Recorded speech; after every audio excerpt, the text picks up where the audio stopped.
اور بھائی ایک بات اور عرض کر کے جو میں نے اپنے بزرگوں سے سنی ہے کہ ایک ہوتا ہے زبان کا ذکر، اس کی تو کوشش کرتے ہی رہنا چاہیے کہ آدمی چلتے پھرتے ہو کچھ معمول بنا کر روزانہ صبح کو فجر کی نماز پڑھنے کے بعد چند باتیں عرض کرتا ہوں کہ تھوڑا سا سب سے پہلے قرآن کریم کی تلاوت، اس کے بغیر کوئی دن خالی نہیں ہونا چاہیے۔ سب سے پہلے قرآن کریم کی تلاوت، ایک پارہ ہو، آدھا پارہ ہو، میں کہتا ہوں پاؤ پارہ ہی ہو، لیکن کچھ نہ کچھ تلاوت ہو، اس کے بغیر آدمی باہر نہ نکلے، کوئی کام نہ کرے جب تک تلاوت نہ کر لے۔ پھر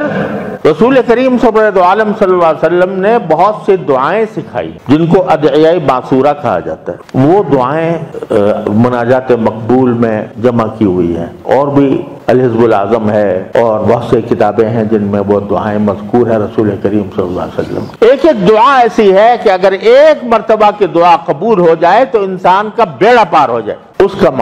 کا معمول ہو جائے۔ مناجات مقبول کی ایک منزل 5 منٹ لگتے ہیں، 5-7 منٹ پڑھنے میں، اور پھر کچھ تسبیحات، سبحان اللہ بحمدہ، سبحان اللہ العظیم 100 مرتبہ، سبحان اللہ والحمدللہ ولا الہ الا اللہ واللہ اکبر ولا حول ولا قوت الا باللہ، لا حول ولا قوت الا باللہ، تیسرا کلمہ 100 مرتبہ، استغفار استغفر اللہ العلی العظیم الذی لا الہ الا ہو، یہ 100 مرتبہ، اور درود شریف 100 مرتبہ۔ اس سارے کام میں اگر دیکھا جائے تو 25 منٹ 30 منٹ زیادہ آدھا گھنٹہ لگتا ہے۔ ہر مسلمان اس کو پلے باندھ لے کہ وہ اس وقت تک گھر سے نہیں نکلے گا کسی کام کے لیے جب تک کہ وہ یہ آدھے گھنٹے کا کام نہ کر لے۔ تلاوت، مناجات، اذکار، یہ 4 اذکار میں نے بتائے، پھر چلتے پھرتے اٹھتے بیٹھتے کہنے کی بھی عادت رہے تو اللہ تبارک و تعالی انشاءاللہ ذکر کرنے والوں میں سے شامل فرمائیں، والذاکرین اللہ کثیرا والذاکرات۔ اور پھر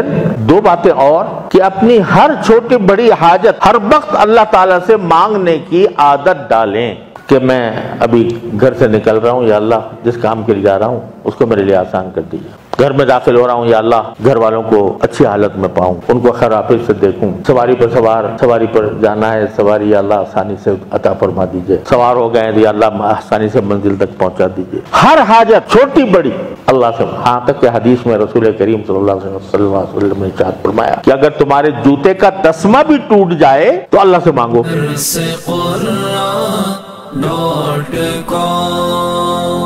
www.darsequran.com